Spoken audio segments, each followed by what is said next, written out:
Hello again, I'm Shubham Thakur, and welcome back to our Revenue Cycle Management series. In our last episode, we explored how Medicare, Medicaid, and commercial insurers differ. Today, we're going to zoom in on two essential tasks at the start of the revenue cycle: eligibility verification and prior authorization. Getting these steps right keeps your claims clean and your cash flow healthy. All right, so here's our game plan for today. We're going to start with why these front-end steps are so incredibly important. Then we'll dive deep into what eligibility verification actually is. After that, we'll unpack prior authorization. Then we'll put them side by side to really highlight the key differences and the risks involved. And we'll wrap it all up with some solid best practices you can use to protect your revenue. So, first things first, let's talk about why this matters so much. You can think of these front-end processes as the foundation of a house. If you get that foundation wrong, it doesn't matter how well you build the rest of it, the whole thing is going to have problems. And in healthcare, those problems get very expensive very fast. And here's a number that really puts the scale of the problem into perspective. An industry study found that a full 25%, that's 1 out of every 4 healthcare claims, gets rejected. Just let that sink in for a moment. For every 4 claims you send out, 1 comes right back. That's a massive amount of rework, wasted time, and a huge drag on your resources. So, what's causing all these rejections? Well, this chart tells a pretty shocking story. A staggering 80% of those rejections are directly tied to eligibility issues. This isn't about some complex clinical coding mistake. Nope, it's about a fundamental check that wasn't done right at the very beginning. This means that if you can just master this one front-end step, you can wipe out the vast majority of your rejections. And when these mistakes happen, the fallout is pretty significant. Obviously, you're looking at claim denials and delayed payments, which just wreaks havoc on your cash flow. But there's a human cost too. You end up with frustrated patients who get surprise bills or are confused about their coverage, and that really erodes the trust they have in your practice. Okay, so how do we build that stronger foundation we were talking about? It all starts with our first key process, eligibility verification. Honestly, this is your first line of defense. It's all about confirming a patient's coverage before you provide any services. So what is it exactly? Well, eligibility verification is just the process of checking with the insurance company to make sure a patient's policy is active and to understand what it actually covers. It's a simple idea, but as you know, the devil's in the details.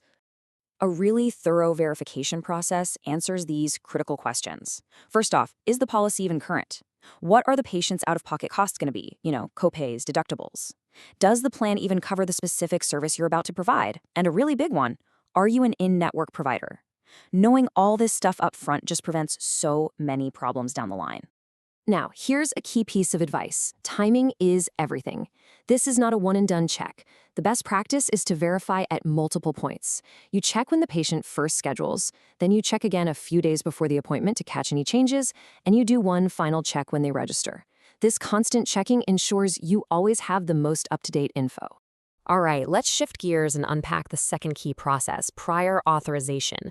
This one often goes hand in hand with eligibility, but it's a totally different beast.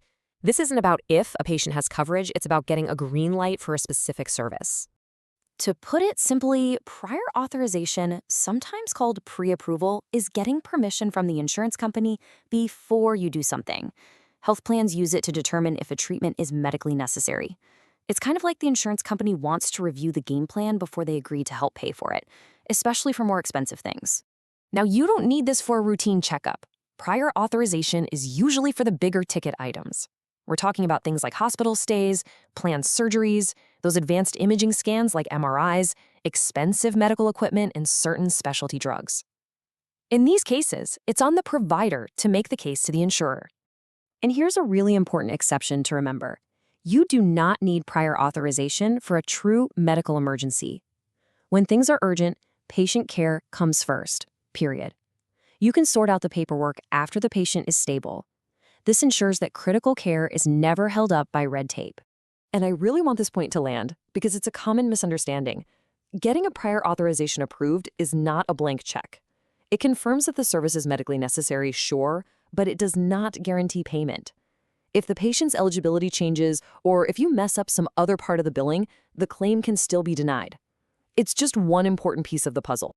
So we have these two processes, eligibility verification and prior authorization. They both involve the payer, and they sound kind of similar, but confusing them is a recipe for disaster. So let's put them side by side to make the differences crystal clear. Okay, let's break it down. Eligibility verification answers the question, is this patient covered?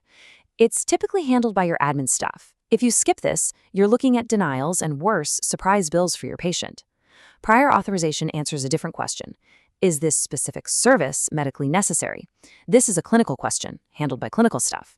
And if you skip this, the insurer might just flat out refuse to pay for the service at all. Understanding the difference is huge, but knowing is only half the battle. Now let's talk about how to turn this knowledge into action. We're going to go over the key best practices that high-performing practices use to absolutely nail their front-end processes. Here's a simple 5-step checklist for success. 1. Verify early and verify often, like we talked about. 2. Use automated integrated tools to do this in real time. It cuts down on errors. 3. Get complete and accurate patient info from the very first interaction. 4. Start that prior authorization process the minute a service is ordered. Don't wait. And 5. Document everything. Every approval, every authorization number, every expiration date. And really, the glue that holds all of this together is just clear communication with your patients. When you take a minute to explain their financial responsibility and any pre-approval steps right up front, it prevents so many headaches. It builds trust, and it just makes everything smoother for everyone. So, to wrap it all up, it's pretty clear that these two processes aren't just annoying administrative tasks. They are, without a doubt, the gatekeepers of your entire revenue cycle. Getting them right is absolutely non-negotiable if you want a financially healthy practice.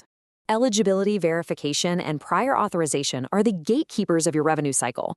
By confirming coverage and obtaining approvals before services are rendered, you reduce denials, improve cash flow, and provide a better experience for your patients. Thanks for watching. If this video was helpful, please like, subscribe, and share your questions or topics you'd like us to cover.